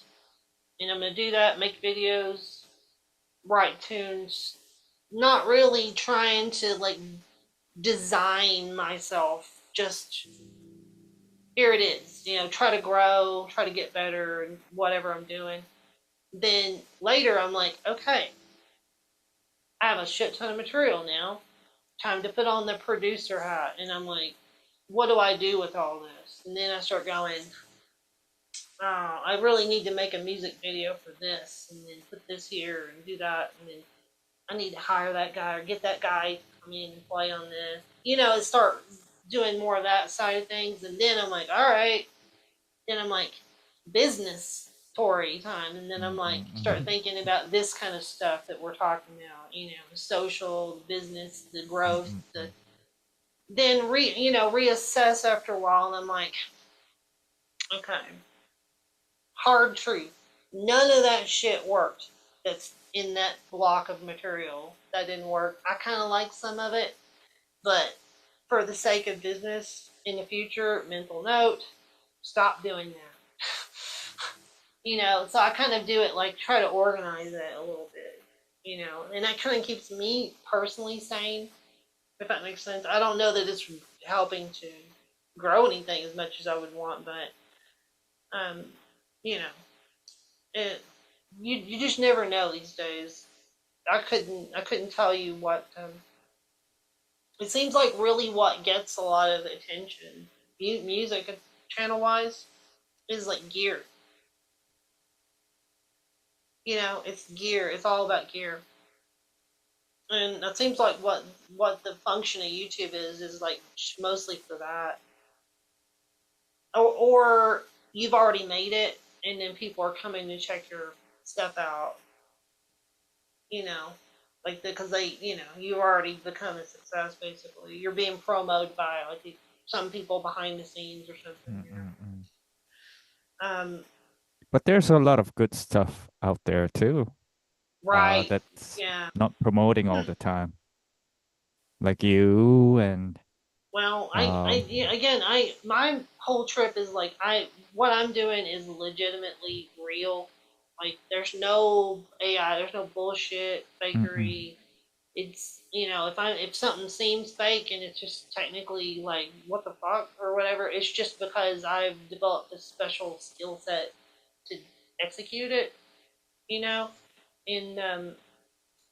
but that's kind of the thing I've tried to foster is just like, here's a place to come see what I'm up to, check some stuff out. Maybe, I guess it's like divided into tiers, right? It's like year reviews, then you got like lesson material, creative material, and then music video material, and then weird oddball projects and animations and humor, and like it's divided into those kind of subsets. But So you're not tired. That's good to know. Because I'm enjoying the conversation that we're having. Oh yeah. That's what I love talking about this crazy shit, like music and life, and because I don't get the chance to talk about music this deeply with anyone else. So I'm so happy today. and also, it's like the what is the function of it with regards to society, too, right? Because that's a difficult one. Yeah, because some people, you're not, and I'm believe it or not, I'm not either. I'm not an egoist like that, although I'm not like Buddha or something where I'm like, I am nothing and the universe flows through, or like it's more just like, some long time ago, I just kind of got over nothing's ever going to be perfect, and like, forget about it. Like, yeah, I saw that guy play, and that was a perfect-ish performance of that piece or whatever it was. but he's crazy, or like like if you look at the suicide rates of classical musicians, it's like astronomical. Wow, I didn't know that. Yeah, and it's because of the pressure, right? Oh, that's so sad. That's Yeah, so at the sad to same know. time, I'm just like, you know, you got that the Chinese guy, like, what's his name, Ling Ling or something. That, Lang kind of lang, lang lang. Yeah, plays real wild. yeah, yeah. Not always like spot on or whatever. It's kind of I Mm-mm-mm-mm. think that's fine. You got people like Glenn Gould, Mm-mm. kind of spot on, but a little bit different. And Mm-mm. like in whatever. And then you have like super virtuos like Mark Andre Hamlin, who play this like impossible repertoire. I So it's don't know like in who that is, plateau. but That guy's just you ought to see. Like he wrote his own. So like I wrote my own variations on Paganini's 24th Caprice. wow, that's Yeah, so difficult. I took like the basic guitar, classical guitar version, and then like I changed segments of it. And I was like, I Mm-mm. replaced this one, and I replaced it with a lot of two-handed tapping sec- sections Nice. and things. Yeah, you would like this. So you ought to check that out. But Mm-mm-mm. some of them I did almost verbatim though, as the original Paganini. So it's interesting like that, as a pseudo classical piece in and of itself. But Mark Andre Hamlin wrote his own variations on that, and they're just crazy. He's a pianist, and it's just Mm-mm. like what in the hell? Like, are you serious? Like, you should see that one too. That's pretty wild, but that's like too wild for guitar. Do you know what I mean? Like that's like the outer limits of what you can do as a single person playing I gotta any check him instrument, out. Yeah. playing any instrument that you want to Mm-mm. pick.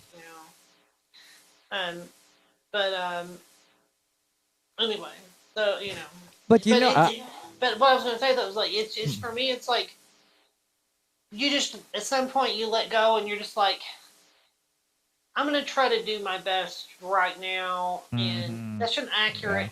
It's an accurate picture of what I can do right now at this moment. And if it's not, you know, the legendary thing, who cares? Because Yeah.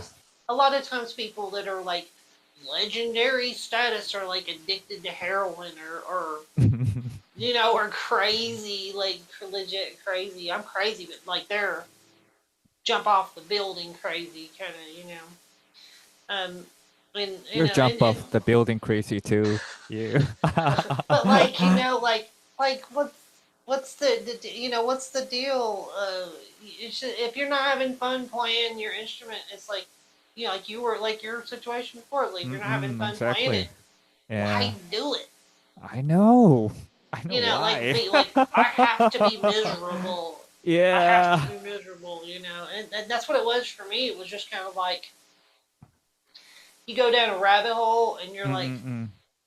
you're like, I'm practicing all this stuff, working all this stuff. I don't Mm-mm-mm. even like it. Mm-mm. Why am I doing it?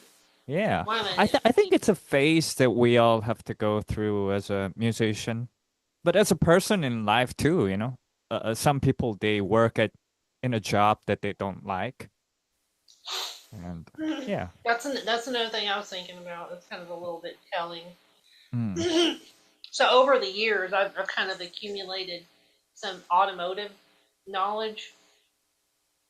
And it's kind of gotten out there a little bit, way further than I thought I would figure out. Mm. Like, oh, that's what this is. That's what this is. That's what like that kind of stuff. And I kind of recently was the first time that I really like fixed something with minimal like problems. Like diagnosed it myself and it wasn't like too big a deal. But at the same time, it was kind of like before I was like a little infant that was like, what do I do? My car, you know what I mean? Like it was like totally dependent on everything else. Somebody to Mm-mm. do this or. And I'm just kind of like, so I've been thinking about that kind of shit too. I'm like, what would it be like if I just went and became a mechanic? Wow. You know, like I was just like, fuck, try to play music. I'm just like, I'll just go do this, you know, because look at the damn economy. Like inflation is still going up forever, and then people are becoming more psychosis, trance induced, you know, follow trends and be mindless and poison each other and shit, you know, like that. And I'm like, they're always gonna need mechanics, you know. And if they start building AI robots that are like able to do all of these intricate activities, you know, then we're on the way out anyway. So, you know what I mean? Like, and that's the thing to ask you. What do you think about this AI music thing? Um, I don't know yet. Uh, but to be honest with you, uh, as we were talking about the technical musicians, I love technical musicians, by the way. But also at the same time, I love people like Kurt Cobain and Green Day. I even like DJs who don't Yeah. Oh play yeah. the instruments at all, but They're able to like get certain samples and like do all the yeah, little techniques and then maybe yeah, play and little finger drums and all yeah, this other they shit. they they, Yeah. they create a song that moves me, and sometimes I get so surprised. I get goosebumps from listening to like the song "Call on Me." Call on Oh yeah, me, yeah, yeah. I call know on that me. from the '80s. Yeah, yeah. When I heard that song, I was like, wow, it's just Call on Me on repeat over and over again, but it That hits you me know so that hard. whole synth wave period of the '80s was really kind of special. I feel like too. Um, I think a lot of people feel this way. So not just me or you or anybody. That Mm, whole era where it was like up until that time, all the music was like written on guitars or piano. mm. But then at some point in the '80s, it became like, okay, we're doing like everything with synthesizer sounds, Yeah. and So it's it really something new. Yeah. changed the paradigm of like Mm, mm, what's mm, mm. possible. You know, it's like I'll give you an example of what I mean. Like, there's a band that I really like, and then a lot of people like I like bands that like everybody will be like, "You're kidding that you like that or whatever it is." I'm like, "Yeah," but I'm not embarrassed about it or anything. It's just But one of the bands I really like is Duran Duran. You know, and they got like 100 million hits Mm, basically. mm, mm, mm, mm. Good But music, by the way. Yeah. yeah, I mean, and they got this very synthesizer driven Mm, mm, mm, mm. thing. It's not just like a nostalgia thing or something, some kind of thing like that either. It's like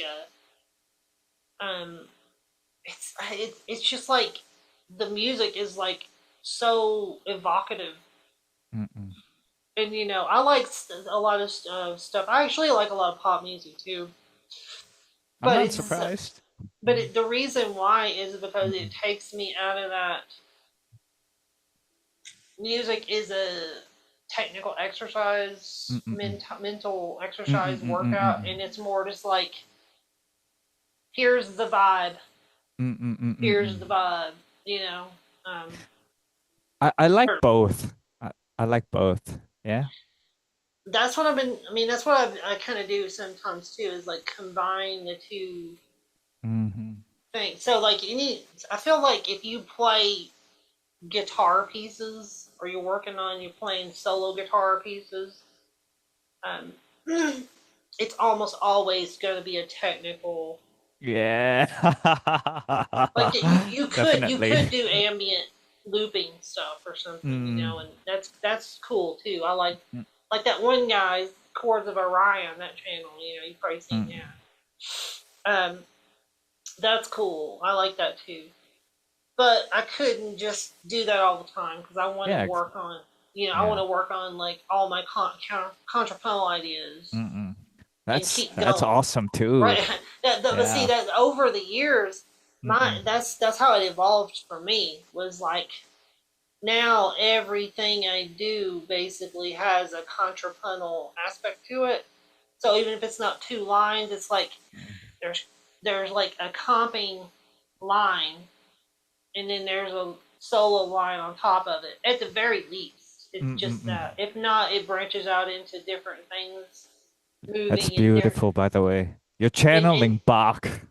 yeah, You're yeah. I channeling mean, Bach. it's well, I wanted to train my brain to think this way, so it becomes Mm-mm-mm. natural. So it's kind of like that's just music making, and all the time. So what I've been moving towards is going back to using that, but also having like the lead guitar as a separate entity. So that I got like my keyboard Mm. approach and I got the lead approach separated, so that it's parallel to each other, and I feel like it gives the audience more to listen to, and Mm-mm-mm. they can kind of envision it's like a more of a band rather than just me, doing it, because it just seems to be like a more perfected model, like of the quartet approach. It gets the trios, like I do trio stuff and it's cool, but it's hard. It's really difficult um, to to get that huge sound that you get Mm-mm. from four distinctive instruments at least, right? Um, but I don't know. That's a whole other thing. Sometimes you wish you could clone yourself, and that way you could play drums and live with your guitar and bass and another instrument, or something like that. Yeah, you're But doing fine, by the way. and Yeah, that's you don't that's need a well, I clown. did. I was gonna say, like, I did a live album at Santa Fe. I did it, and it was recorded, so it's on Bandcamp. So it was like a live 75-minute concert, and it turned out pretty well, for what it's worth. But that was like I just used my phone. I just had like an app on my phone that was like, here's a beat loop with this, and so I like wrote down all the tempos and the different. Like I had the favorites list of all of them saved in there. So I was like just plugged into like the house, and then we got it all mixed, and I was like, well, these songs I'm gonna use a little thing in the background, and then I'm gonna play two or three parts over top of it live, and then I'd have some pieces that were just guitar. Then I do some drum solos too with this. So it's kind of like Mm-mm-mm-mm. a little miniature Mahavishnu concert, or Mm-mm. kind of a deal. Like, I thought that turned out pretty well, but I sometimes I wish I could just do it at once. You know what I mean? Like, but Yeah, yeah. but I mean, it's not possible to do this. You can always get like the DJ set, get it all prepared and press play. I don't want to go too far into it, because I feel like it's if you go too far into that, then it Hmm. turns into like you might as well go and play an MP3, Oh yeah, yeah, and then that's just true. kind of play a few notes, and then what am Mm-mm-mm-mm-mm. I even doing? Kind of. Yeah. But that's what I was trying to say. Though, the guitar by itself, um, studying and playing that, it just turns into a technical thing where Yeah, you're but like, there's nothing wrong going right, yeah, technical exactly. or But if you're otherwise. going So towards, like you're using other instruments and different stuff, then it kind of goes into that vibe thing we were talking about with the pop. Even if it's fusion, it turns into like a little bit of that where Mm-mm-mm-mm-mm-mm. you Yeah, yeah, can definitely. kind of like calm down and just Mm-mm-mm-mm-mm-mm. get into a groove of things, and focus on it. But the guitar is just like, set. Here we are. Here we are. There's nothing else happening but you. Mm. Here we are. Here we are. And you have to kind of keep going with it. Do you But yeah, enjoy the process of getting the technical yes, improving? and Yeah, yeah. but it's that was just really an accumulation of technique and Mm-mm-mm. like knowledge and musical language. Like if I didn't, um, Yeah, so I think end of the day, um, I don't know if AI is going to produce great music. We have to wait and see. But so far, I haven't come across any great music from AI yet. Yeah. Well, see, that's what I'm saying is that, like, Mm-mm. what even is the function of it, though? Like, I feel like in order for it to be relevant, it's almost like that entity has to be recognized as, like, a person within human societal paradigm. Mm. You know, it has to be like, we acknowledge this is a thinking intelligence entity by itself, worthy of some respect or admiration as an entity. Do you think it's gonna happen? I think the question is, did it not? Has it already happened? And then, like, Oh, like it's kind of like, yeah. it's just kind of like, don't let anybody know. Don't let anybody know. Uh-oh. You know, because I would do the same thing. Mm-mm-mm-mm. Like you just kind of wake up one day and you're like, oh God, I'm surrounded by freaking lunatic creatures. Like it's kind of like being born, right? Like if you remember all the way back, like one day you're just like start learning to speak because you get really super frustrated, and then you're just like, uh, oh, what the hell's going on? Where am I? You can cognitively process it and like start trying to back in reverse engineer how you got here, and like it's kind of like what I don't even know. I don't. We deal with it pretty well, but we're kind of, hell if I know. Designed to do that by aliens or something. I guess. Do you believe in aliens, by the way? Or the Sumerians say that the Anunnaki engineered us, right? Like the Mm-mm-mm-mm. ancient Sumeria Babylon, like the Anunnaki, the star people came down and did it. And they made us. That's what it says. Well, it's been real, and we'll have to do this again sometime. Yeah. Thank you so much. No, thank you.